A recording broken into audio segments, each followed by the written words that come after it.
ఆదివారం వస్తే చాలు ముక్కలేందో ముద్ద దిగదు. అలాగే మంగళవారం కూడా కదండి. మ్యాక్స్ మేము మంగళవారం, బుధవారం, ఆదివారం ముక్కలు అయితే ముద్దే దిగదు నాకైతే. అందుకని చెప్పి ఈరోజు చికెన్ బిర్యానీ చేసుకోవాలని డిసైడ్ అయిపోయా. దానికోసం ఉదయాన్నే మా ఆయన లేపేసి చికెన్ తెప్పించాక అది కష్టమే కదా, మనకి బిర్యానీ ఎలాగో రాదు. అందుకని చెప్పి బుజ్జిని కొంచెం హెల్ప్ అడిగి మ్యారినేషన్ చేసామన్న. తిని చూస్తూ ఉన్న గడ్డంతా వేసేసాడు ఇందులో. చికెన్, ఉప్పు, కారం, పసుపు, అల్లం వెల్లిపేసి మొత్తం సామాన్లు అన్ని కలిపేసేసాడు. దాంతోపాటు ఫ్రైడ్ ఆనియన్స్ వేసాడు. చూడండి, బ్రేకప్ అయినప్పుడు ఎంత కన్నీళ్ళు వస్తాయో ఆ ఉల్లిపాయ ముక్కలు కోసినప్పుడు కూడా అంతే కన్నీళ్ళు వచ్చినాయి నాకైతే. ఎందుకురా బాబు చికెన్ బిర్యానీ చేయమన్నా అన్న ఫీలింగ్ వచ్చేసింది స్టార్టింగే.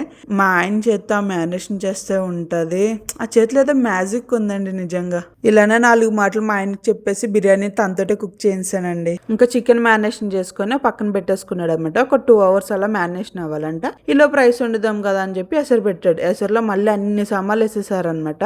అందులోనే ఇంకా మనకు ఆకుకూరలు ఉండే కదా, పుదీనా, కొత్తిమీర ఆ 2 వేసేసి సాహి జీరా కూడా వేసేసి కొంచెం ఫ్లేవర్ కోసం చికెన్ మసాలా వేసాడండి. అది మటుకి కంపల్సరీ అంట. నేనేదో కొంచెం నేర్చుకున్నా, మీకు కూడా చెప్తున్నాను అనమాట. చూసారు ఎలా రోలింగ్ బౌలింగ్ అవుతుందో. ఇప్పుడు 30 minutes నానబెట్టుకున్న రైస్ వేసారనమాట. ఆ రైస్ ని బాగా కుక్ చేసే వరకు ఉండి కుక్ అయ్యాక పచ్చిమిరపకాయలు కూడా వేసుకోండి మర్చిపోకుండా. గీ కూడా యాడ్ చేసుకోండి. మా ఆయన ఆయిల్ వేసారు, గీ కూడా యాడ్ చేసుకోవాలంట. వేసుకొని బాగా దగ్గర కుక్ అయ్యే వరకు ఉంచండి. అలా మటుకు ఉంచకండి, 70% కుక్ అయితే చాలు. లేకపోతే చికెన్ బిర్యానీ కాస్త చికెన్ కిచిడి అయిపోద్ది మీకు. ఇంకా అది 70% కుక్ అయ్యాక రైస్ ని తీసుకొని ఆ చికెన్ మ్యారినేషన్ మీద లేయర్స్ కింద వేసేసుకోవాలంట. ఇంక ఇక్కడి నుంచి ప్రాసెస్ కామనే కదా. మళ్ళీ సేమ్ ఆకులన్నీ వేసేసుకోవాలి, ఫ్రైడ్ ఆనియన్స్ వేసుకోవాలి, chicken ghee and chicken biryani masala just వేసుకొని ఇప్పుడు అసలైన ప్రాసెస్ ఉంటుంది చూడండి. దమ్ము పెట్టుకోవాలి. దీనికి మైదా పిండి కలపమన్నారు నన్ను. మైదా లేక ఇంట్లో ఫాయిల్ తోటే కవర్ చేస్తాడనమాట. మైదా కన్నా ఫాయిల్ బెస్ట్ కదా, అందుకని చెప్పి ఫాయిల్ యూజ్ చేసి దాని మీద బలమైన రాడు పెట్టాలి. నన్ను కూర్చోమన్నారు, కాకపోతే కాలిపోద్ది అని చెప్పేసి నేను రాడు ఇచ్చాను. రాడు పెట్టుకున్నాడు అనమాట.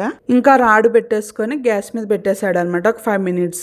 తర్వాత మళ్ళీ ఒక పాన్, ఇంట్లో పాడైపోయిన ఒక దోశల పాన్ ఉంటే అది తీసుకొని దాని మీద మళ్ళీ మూకుడు పెట్టి పెట్టాడు అనమాట. అది హై ఫ్లేమ్ లో ఒక 5 minutes, ఇంకో 20 minutes లో ఫ్లేమ్ లో పెట్టుకోవాలి. అంతే, ఇంకా ఫైనల్ గా మన బిర్యానీ రెడీ అయిపోయింది. మూత తీస్తే వచ్చే ఆ స్మెల్ ఉంది భయ్యా, వరకు అంచులోకి వెళ్ళిపోతాం అంతే. స్టార్టింగ్ గా చెప్పానుగా మా ఆయన చేతిలో ఏదో మ్యాజిక్ ఉందని చెప్పి. చికెన్ బిర్యానీ, చికెన్ ఫ్రై అయితే ఇంకా వేరే లెవెల్ ఉంటది అంతే. ఈ రోజు ఆ 2 చేసేసాడు నా కోసం పాపం. ఇంకా బిర్యానీని అలా ప్లేట్ లో పెట్టుకొని ఆ చికెన్ ఫ్రై జాయింట్ వేసుకొని ఒక్క బాయిల్ ఎగ్ పెట్టుకొని తింటే ఉంది ఫస్ట్ ముద్దలోని ఇంకా అదొక వేరే ఫీలింగ్ అంతే. ఎవరికైనా ఈ రెసిపీ నచ్చితే కనుక కంపల్సరీ కామెంట్ చేయండి. ఎందుకంటే మా ఆయనకి తెలియాలి కదా తన రెసిపీ ఎంతమందికి. కంపల్సరీ ఇంట్లో అయితే ట్రై చేయండి, సింపుల్ గా అయిపోతుంది, పెద్ద కష్టం ఉండదు మనకి. ఈ వీడియో కనుక మీకు నచ్చినట్లయితే లైక్ చేసి ఫాలో చేయడం మర్చిపోకండి. Thank you for watching Nishi vlogs.